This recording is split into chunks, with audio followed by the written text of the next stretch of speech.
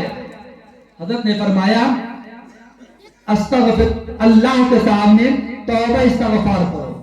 کیا فرمایا؟ اللہ کے سامنے توبہ استغفار کرو۔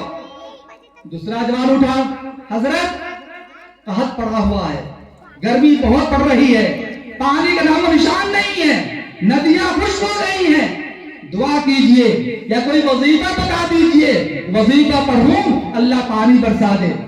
حضرت نے فرمایا توبہ استغفار کرو۔ دوسرے نے کہا توبہ استغفار کرو۔ تیسرا بندہ کھڑا ہوا، حضرت میں انتہائی درجہ غریب ہوں، فلاش ہوں، بے روزگار ہوں، فقر و فاقہ مبتلا ہوں، وظیفہ بتا دیجئے، جب وظیفہ پڑھوں تو اللہ تعالیٰ غربت کو دور کر دے، مال عطا فرما دے۔ حضرت نے فرمایا توبہ استغفار کرو۔ تیسرے نے کہا توبہ استغفار کرو۔ چوتھا کھڑا ہوا، حضرت میری شادی کے 10 سال ہو گئے، بچے نہیں ہو رہے ہیں، اولاد سے محروم ہوں، کوئی وظیفہ بتا دیجئے کہ وظیفہ کروں تو اللہ مجھے اولاد دے دے۔ حضرت نے فرمایا توبہ استغفار کرو۔ پانچواں کھڑا ہوا، حضرت میرے پاس باغات ہے، آم کے، لیچی کے، سیب کے، انگور کے، لیکن سب بیکار ہے، پھل کسی پہ نہیں آ رہا ہے، کوئی وظیفہ بتا دیجئے، کوئی تعویذ دے دیجئے کہ میں وہ تعویذ باندھ دوں، وظیفہ پڑھ لوں تو باغ پھلدار ہو جائے۔ حضرت نے فرمایا توبہ استغفار کرو، سب سے زیادہ استغفار کرو۔ ایک اور کھڑا ہوا کہ حضرت میں نے دروازے پر بور کرایا ہے، ٹیوبل لگایا ہے، کنواں پھٹا ہے، پانی نہیں ہے، کون سا وظیفہ پڑھوں کہ نل میں پانی آ جائے، ٹیوبل پانی آ جائے؟ حضرت نے فرمایا توبہ استغفار کرو۔ لوگوں نے کہا حضرت ہر مرض کی دوا صلی علی محمد، یہ کیا معاملہ ہے، کیا معاملہ ہے؟ تو حضرت نے فرمایا کہ دیکھو یہ میں نے نہیں کہا، تم نے جتنی بیماریوں کا ذکر کیا سب کا وظیفہ ایک ہی ہے، اور یہ میں نہیں کہتا، اللہ رب العزت نے جناب محمد رسول اللہ صلی اللہ علیہ وسلم پر جو قرآن اتارا ہے اس میں سورہ نوح ہے، سورہ نوح کے اندر اللہ تعالیٰ نے ان تمام بیماریوں کا علاج ایک ہی چیز ذکر کیا ہے، فَقُلْتُ اسْتَغْفِرُوا رَبَّكُمْ إِنَّهُ كَانَ غَفَّارًا يُرْسِلِ السَّمَاءَ عَلَيْكُمْ مِدْرَارًا وَيُمْدِدْكُمْ بِأَمْوَالٍ وَبَنِينَ وَيَجْعَلْ لَكُمْ جَنَّاتٍ وَيَجْعَلْ لَكُمْ أَنْهَارًا۔ فرمایا اپنے پروردگار کے سامنے توبہ استغفار کرو، استغفر اللہ، استغفر اللہ، استغفر اللہ، یہ کہو۔ کیوں؟ یورسل کہا انہ کان غفارا، وہ بہت زیادہ گناہوں کو بخشنے والا ہے، توبہ استغفار کرو گے اللہ گناہوں کو معاف کر دے گا۔ پھر فرمایا یورسل السماء علیکم مدرارا، تم پر اللہ تعالیٰ اس توبہ استغفار کی برکت سے موسلادھار پانی آسمان سے برسا دے گا۔ پھر فرمایا وَيُمْدِدْكُمْ بِأَمْوَالٍ وَبَنِينَ، اللہ تعالیٰ توبہ استغفار کی برکت سے مالوں کے ذریعے تیری امداد کرے گا، اولاد عطا فرمائے گا۔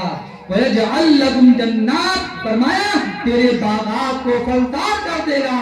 وَيَجْعَلْ لَكُمْ أَنْهَارًا، اور تیری نہروں کو، ٹیوب ویل کو، نلوں کو اللہ کا پانی سے جاری کر دے گا اگر توبہ استغفار کرو گے تو۔